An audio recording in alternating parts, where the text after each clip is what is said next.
Good morning बच्चों कक्षा 12 में हमारे सामान्य हिंदी के अंतर्गत आलोक धनवा जी का पतंग शीर्षक कविता जो पद्य पाठ था वो चल रहा था। इस पाठ में बच्चों अब तक हमारी 3 कक्षाएं हो चुकी है और 3 कक्षाओं के माध्यम से हमने पूरे पाठ का अध्ययन कर लिया है। अब बच्चों इस पाठ में हम प्रश्नोत्तर जो शेष रह गए हैं, क्वेश्चन आंसर जो बच गए हैं हमारे, वो आज की कक्षा में भाग नंबर 4 में हम जानने का प्रयास करते हैं।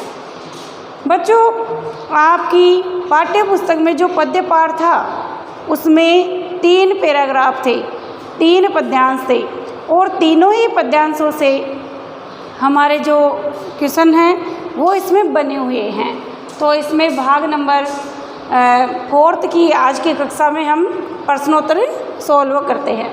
नंबर 1 पर हमारा क्वेश्चन है, सबसे तेज बौछारें गई। बौछारें यानी बरसात की जो बूंदें होती है या बरसात होती है। सबसे तेज बौछारें गई बादो गया के बाद प्रकृति में आए परिवर्तन का कवि ने जिस प्रकार से वर्णन किया है उसका आप उल्लेख कीजिए। तो बच्चों यह जो हमारा प्रथम जो क्वेश्चन है इसका आंसर हमें प्रथम ही पद्यांश में मिलेगा और हमारा जो प्रथम पद्यांश था वो इस प्रकार से था, सबसे तेज बौछारें गई बादो गया सवेरा हुआ खरगोश की आंखों जैसा लाल सवेरा, शरद आया पुलों को पार करते हुए, अपनी नई चमकीली साइकिल तेज बजाते हुए, घंटे बजाते हुए, ज़ोर ज़ोर से चमकीले इशारों से बुलाते हुए, आकाश को इतना नरम या मुलायम बनाते हुए कि वह ऊपर उठ सके। तो हमारा जो इस पाठ में प्रथम जो पद्यांश था या प्रथम जो हमारा पद था उसमें हमें इसका जो आंसर है, उत्तर है बच्चों, वो देखने को मिलता है। अब बात करते हैं प्रकृति परिवर्तन की। जो नेचर में जो चेंजेज आया है, प्रकृति में जो परिवर्तन आया है उसके बारे में पूछा गया है कि कवि ने किस तरीके से वर्णन किया है। तो बच्चों इसका उत्तर हम इस तरीके से लिखेंगे कि पतंग शीर्षक कविता आलोक धनवा की प्राकृतिक परिवर्तन से संबंधित, बाल मनोविज्ञान से संबंधित एक अच्छी कविता है। इस कविता में कवि ने प्रकृति में आए परिवर्तन को दर्शाया है। कवि पहले तो भाद्रपद महीने का उल्लेख करता है कि भादों का जो महीना था वह बरसात का महीना था, वो चला गया है और बरसात के इस महीने के चले जाने के बाद में जो अगला महीना आया है उससे शीतकाल शरद ऋतु का प्रारंभ हो चुका है और शरद ऋतु के कारण प्रकृति में कई परिवर्तन, कई बदलाव देखने को मिलते हैं। जैसे कि भादवे के महीने में जो मौसम कालीमा लिए हुए था, चारों तरफ काली काली घटाएं, काले काले बादल छाए हुए थे, घोर अंधेरा हमें चारों तरफ देखने को मिलता था, वो अब दूर हो गया है, हट गया है। अब तो आकाश में शरद ऋतु में लाल लाल बादल मंडरा रहे हैं या बादल लालिमा लिए हुए दिखाई दे रहे हैं और उन्हें देखकर ऐसा लगता है मानो कि खरगोश अपनी लाल आंखों से सबको देख रहा हो। और इतना ही नहीं, कवि आगे यह भी कहता है कि शरद आया पुलों को पार करते हुए कवि ने मानीकरण अलंकार का प्रयोग करते हुए शरद ऋतु को, शरद के मौसम को बालक की उपमा दी है, उसे बालक बताया है और कहा है कि शरद ऋतु में जो तेज हवाएं चलती है ऐसे उन्हें देखकर, उन्हें अनुभव करके ऐसा लगता है कि मानो शरद रूपी बालक जो है तीव्र गति से अपनी साइकिल चलाते हुए आ रहा है। जैसे कि कोई बच्चा नई साइकिल खरीद करके बहुत ही उत्साह उमंग के साथ उसे चलाता है, वैसे ही शरद ऋतु रूपी जो बालक है उसमें प्रकृति में काफ़ी बदलाव हमें देखने को मिलते हैं। तो बच्चों इस तरीके से आपको इस प्रथम नंबर का हमारा जो क्वेश्चन है उसका आंसर देना है। नंबर 2 पर बच्चों हम देखते हैं तो हमारा क्वेश्चन है सोचकर बताइए। देखो बच्चों, ये हमारी थिंकिंग के ऊपर निर्भर करता है, हमारी साइकोलॉजी के ऊपर निर्भर करता है, और यही जानने के लिए हमारा ये क्वेश्चन पूछा गया है। सोचकर बताइए कि पतंग के लिए सबसे हल्की और रंगीन चीज़, सबसे पतला कागज, कमानी आदि विशेषणों का प्रयोग क्यों किया गया है। और विशेषण आप सभी जानते हैं कि जो संज्ञा और सर्वनाम की विशेषता बताता है वह विशेषण कहलाते हैं। तो कवि ने ये कविता लिखी है उसमें कई विशेषण, जैसे रंगीन चीज़ कैसी है, रंगीन है, रंगीन विशेषण है, गुणवाचक विशेषण है। सबसे पतला कागज संज्ञा है, लेकिन यहाँ पर जो पतला है ये भी हमारा गुणवाचक विशेषण हुआ। इसी तरह कमानी, कई सारे विशेषण आए हैं, तो इसमें क्यों आए हैं। तो बच्चों, इस क्वेश्चन का आंसर हम इस तरीके से लिखेंगे कि कवि पतंग के रूप की, रंग की जो है अति सुंदर वर्णन कर रहा है। पतंग को वह सजीव साकार रूप दे रहा है और इसीलिए वह यहाँ पर इन विशेषणों का प्रयोग कर रहा है, क्योंकि यह जो विशेषण है जो पतंग के लिए कवि ने काम में लिए हैं, यह सारे विशेषण पाठक वर्ग के मन में जिज्ञासा उत्पन्न करते हैं, उत्साह उत्पन्न करते हैं, उसे सोचने पर मजबूर करते हैं, उसमें कौतूहल जगाते हैं, अचंभे का भाव उत्पन्न करते हैं। तो बच्चों, आप इसमें लिखेंगे कि इन विशेषणों का प्रयोग कवि ने पतंग को साकार रूप देने के लिए किया है। ये कवि की कल्पना है, कवि की सोचने की शक्ति है, जिसमें कवि ने अपनी कल्पना को भावों के माध्यम से, शब्दों के माध्यम से हमारे सामने पतंग शीर्षक कविता में उतारा है। साथ ही साथ इन विशेषणों से जो पाठक, जो विद्यार्थी इसका अध्ययन करते हैं, उनके मन में रुचि, जिज्ञासा, कौतूहल आदि भावों की उत्पत्ति होती है। तो इस तरीके से आपको अपने सेकंड क्वेश्चन का आंसर देना है। अब बच्चों, नंबर 3 पर हमारा जो क्वेश्चन है वह है बिंब स्पष्ट करें। 3 नंबर का हमारा क्वेश्चन है बिंब स्पष्ट करें। और बिंब के संदर्भ में बच्चों, मैंने पहले ही आपको बताया था कि बिंब शब्द का अर्थ होता है अंग्रेजी में इमेजिंग, लेकिन हिंदी में इसे कहते हैं छाया या प्रतिछाया। क्या कहते हैं? छाया या प्रतिछाया। लेकिन छाया या प्रतिछाया किसकी? शब्द चित्र की। किसकी बच्चों? शब्द चित्र की। जब कवि अपनी कल्पना के माध्यम से शब्द रूपी चित्र उतारता है, शब्द रूपी छाया प्रतिछाया पाठक के मन मस्तिष्क में बना देता है, तो वहाँ पर हम कह सकते हैं कि कवि ने बिंबात्मकता का या बिंबात्मक भाषा शैली का प्रयोग किया है। और कवि की आलोक धनवाजी जी की ये जो पतंग शीर्षक कविता है, इसमें तो बच्चों हमें पूरी संपूर्ण कविता में ही कई बिंबों का प्रयोग देखने को मिलता है। के अंतर्गत बच्चों, मैंने पहले बताया कि 5 प्रकार के बिंब होते हैं। सर्वे, जो सर्वे इंद्रिय आँखों से संबंधित होता है। सर्वे इंद्रिय हमारे कानों से संबंधित होता है। दर्शे, जो हमारी आँखों से संबंधित होता है। ग्राव्य, जो हमारे नासिका या नाक से संबंधित होता है, सूंघने की शक्ति से संबंध रखता है। और एक स्पर्श है, जिसका संबंध हमारी त्वचा से होता है। इसी तरह स्वाद से संबंधित, जिसका संबंध हमारा जीवा से होता है। तो 5 बिंब बताए, लेकिन इस कविता में हमें सर्वे, दर्शे और स्पर्श, ये 3 बिंब, कौन कौन से बच्चों? सर्वे, स्पर्श, दर्शे और सर्वे, ये 3 बिंब हमें देखने को मिलते हैं। अब यहाँ पर हमारा जो क्वेश्चन है वो ये है कि ये जो पंक्तियाँ आपके पाठ्य पुस्तक में आई है, उनमें बिंब स्पष्ट करना है, हमें बिंब बताना है कि कौन सा बिंब है। तो बच्चों, हम एक एक लाइन को समझते हुए बिंब इसमें से निकालने का प्रयास करते हैं।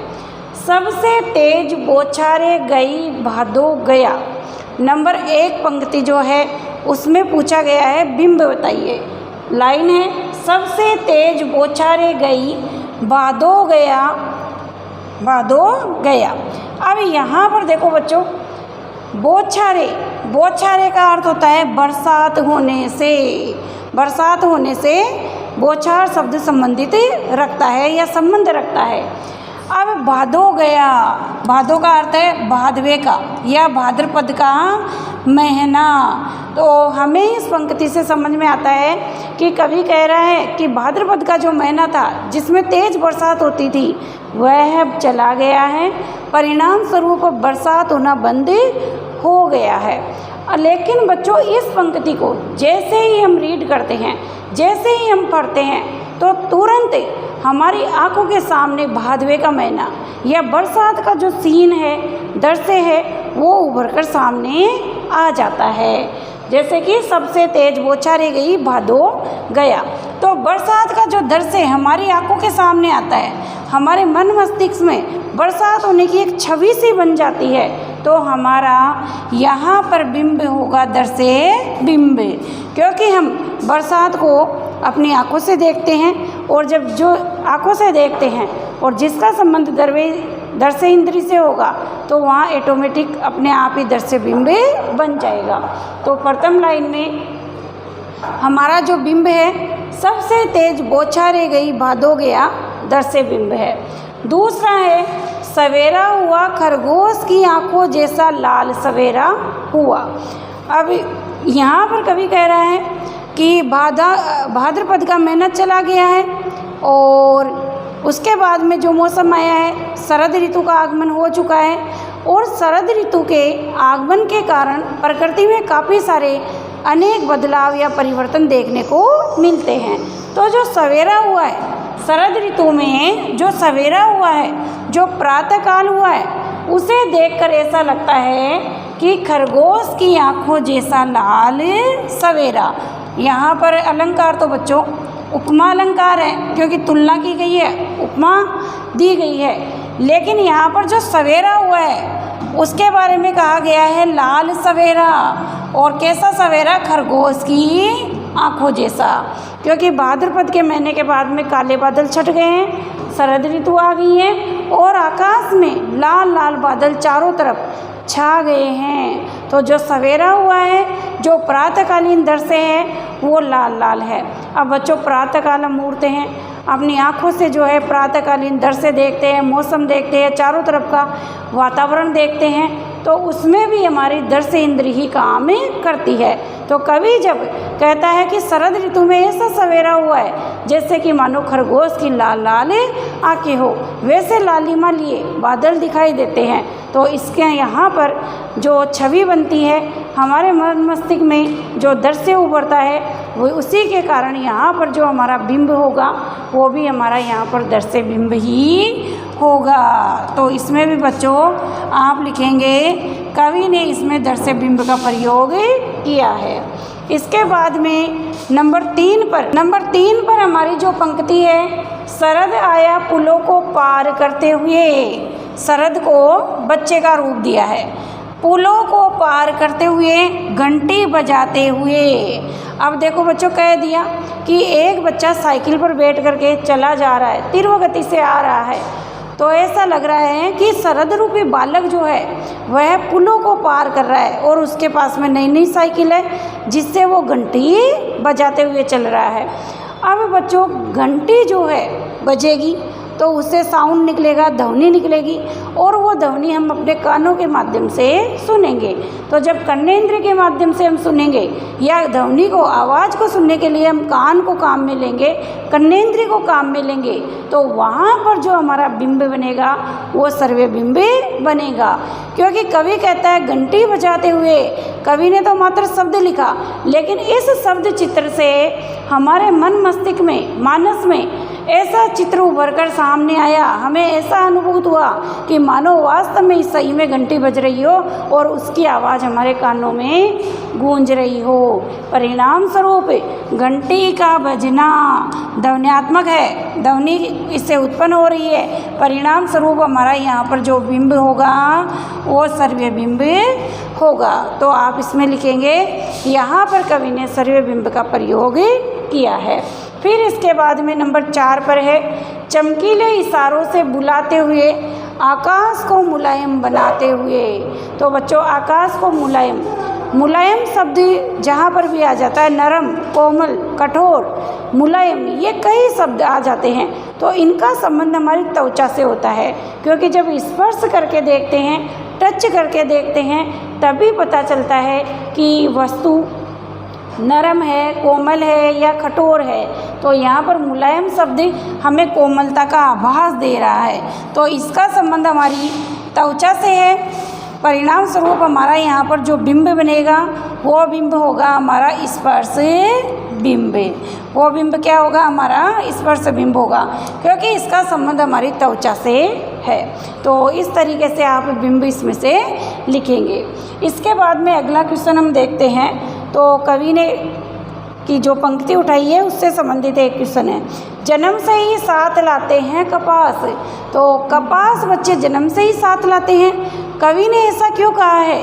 या कवि कपास और बच्चे के बीच में क्या संबंध बताना चाह रहा है?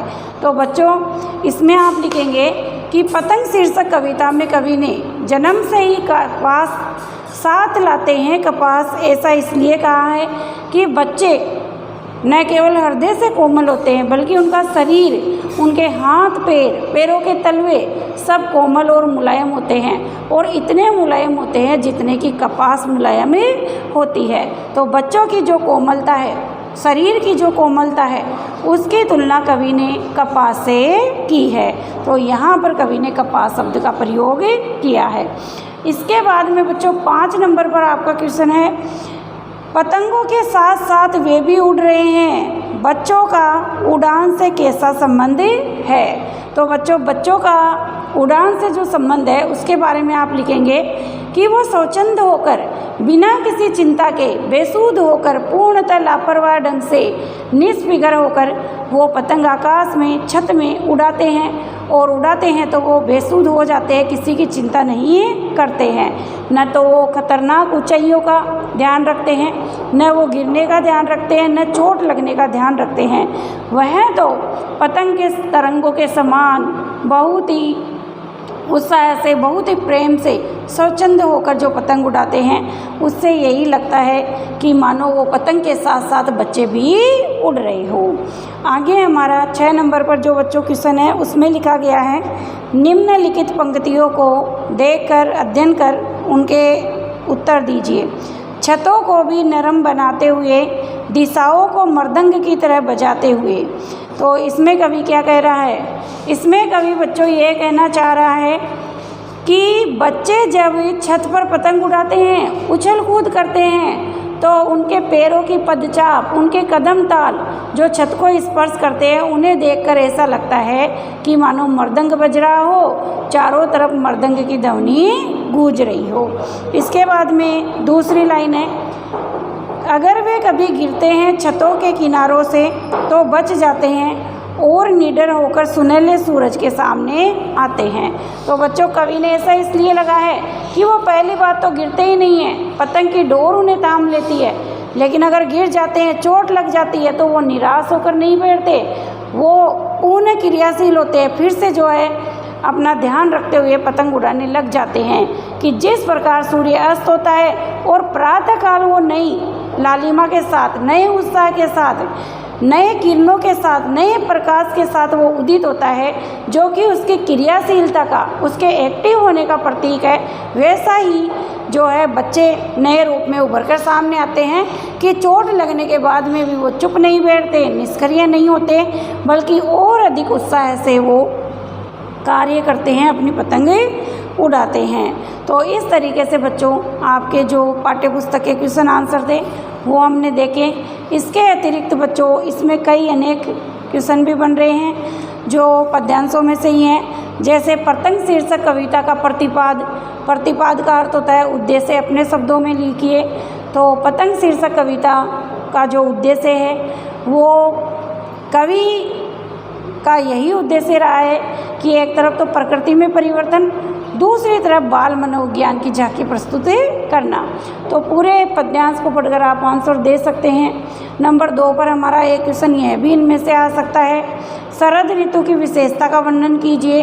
तो प्रथम पद्यांश के आधार पर आप उत्तर देंगे।